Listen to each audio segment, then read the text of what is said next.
Then once you've had differentiation involved with this, let's start that over.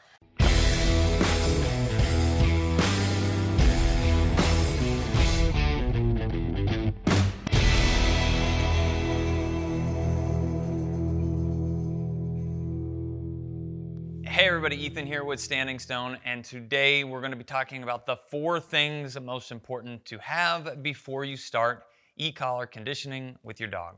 I have Clay, he's 5 months old, and he has reached this point. Okay, we've taught all of his behaviors thus far using positive reinforcement. Then we have differentiated between cues in an individual session. We have generalized these behaviors and his understanding of them by moving them around, and we're going to show you some of those things today. And then lastly, and probably the main reason you're watching this video right now, is your puppy has reached a new level of independence where they stop listening. That is where we've got all 4 things together to say we're ready to begin collar conditioning. Now I want to show you a little bit of what this looks like. When we have a pup that understands here, good. Sit. Good. We can do a couple things. A general training session for him would look like this. I didn't ask for that. Here. Good. Kennel. Good. We can show him working through multiple different behaviors. He's differentiating between what we're asking, and we're putting emphasis on making sure he's responding to the cue, not guessing, right? Even when he guessed and went to that dog bed, I didn't reward him for that. I asked for something else, and now he's trying to figure out, what do I have to do to get the next reward? Here. Good. Kennel.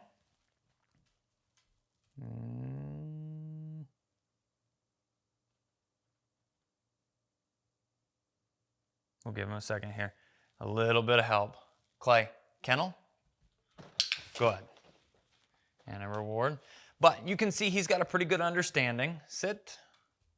Here. Good. Kennel. Aha. Kennel.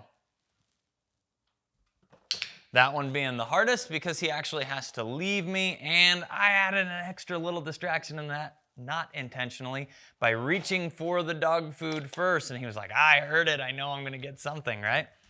Here. Good. Here. Okay, so what we're doing right here is called variable reinforcement. He's having to do more than one thing to get rewarded. This is going to help here build some consistency outside of those training sessions, because lots of times we hear from folks, my dog listens laser focused during a training session, but then outside of the session they don't listen at all. That usually falls into that last tier of the independence portion as well. But this all looks pretty good. So we're going to take this session outside now and show you how we've actually generalized this. And we'll work through these same things in a new environment. Follow along. All right, everybody, we are outside now. And what I'm going to show here is how we're generalizing the behaviors that he knows, as well as cues. We introduced here a crate as his kennel versus the dog bed as his kennel. But these are all still the same behaviors that we've taught using positive reinforcement. Let's go. Kennel. He says, maybe. Kennel. Good boy. Help him through it a little bit. Nice. Here. Good. Nice job, bud. Here. Good. Kennel. Now you may notice here, I've got a check cord on him, right? Check cords, just like the other things here that we are using in training, can be found at standingstonesupply.com. But preemptively, I've got a little puppy that can be sometimes more distractible and independent, and I prepped by putting a check cord on him. Here, we've got company, UPS man's here, distractions, woo-woo. Here, good. Clay, kennel. Try not to step on my check cord. Good job. One of the things that I've found that can be the most difficult is if you drop a kibble outside, it kind of buries into the grass. And when you have a dog learn that the kibble is on the ground in the grass, it can be a big distraction for your training session. So like I did there, I tossed the food in the crate, or make sure that he's getting it directly out of your hand. But here, sit, sit. Good, distractions, that's okay to work through. Kennel.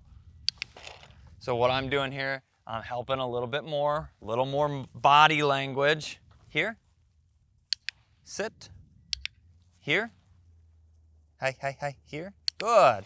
All things to be able to work through. This is all good stuff, folks.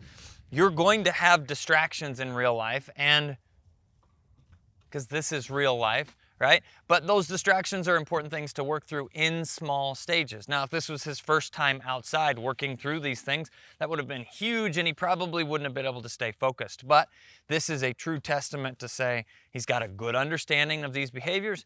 We have taught them, differentiated them, generalized them, and now it comes the question of how independent is this little guy? One of the other things we've been trying to do is play fetch with him, and Mr. Clay loves to run bumpers down and then pick them up and take off with them. So folks, on that note, I'm the guy with the pink gun. See you later, Clay! And we're ready for some collar conditioning. Guys, we'll see you in his next video.